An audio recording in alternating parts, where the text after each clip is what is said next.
তো এই কদিন তো আমার কাজের জন্য কোনো কিছুই পোস্ট করা হচ্ছে না, ভ্লগ আমি দিতে পারছি না। তো এইটা হচ্ছে আমার মানে যেদিন কাজে যাব প্রথম সেদিনকার ভিডিও। তো সকালে আমি কিছু টিফিন বানিয়ে নিচ্ছিলাম। তো বাড়িতে পাস্তা ভেবেছিলাম সবজি দিয়ে করব, কিন্তু কিছু ছিল না বলে আলু ছিল, আলু পেঁয়াজ লঙ্কা দিয়ে এইসব দিয়েই আমি পাস্তাটা করেছি। এরমভাবে করলে বেশ আমার খেতে ভালো লাগে, একটু সবজি হলেও ভালো হতো।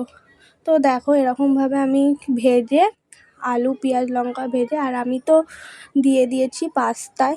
আর পাস্তায় আমি পাস্তা মশলা ইউজ করি না, ইউজ করি হচ্ছে ম্যাগি মশলা ইউজ করি। তারপর সসটা দিয়ে দিয়েছি। তো তারপর আমি রেডি হয়ে নিয়েছিলাম কাজে বেরোবার জন্য।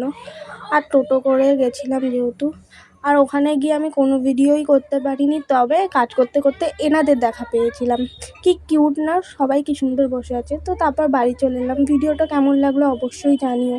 আর আমি ভিডিও দেওয়ার চেষ্টা করব রোজই, কিন্তু আমার হয়ে উঠছে না, যার কারণে আমি ভিডিওগুলো দিতে পারছি না। তো আমি চেষ্টা করব রোজ ভিডিও দেওয়ার। তো তোমাদের এই ভিডিওটা দেখার জন্য অনেক অনেক thank you. Thanks for watching. তো টাটা, দেখা হচ্ছে পরের ভিডিওতে। ভিডিওটা ভালো লাগলে সাবস্ক্রাইব করতে ভুলো না, আর পাশে থেকো। আর ফেসবুক থেকে দেখলে অবশ্যই আমাকে ফলো করো। তো টাটা।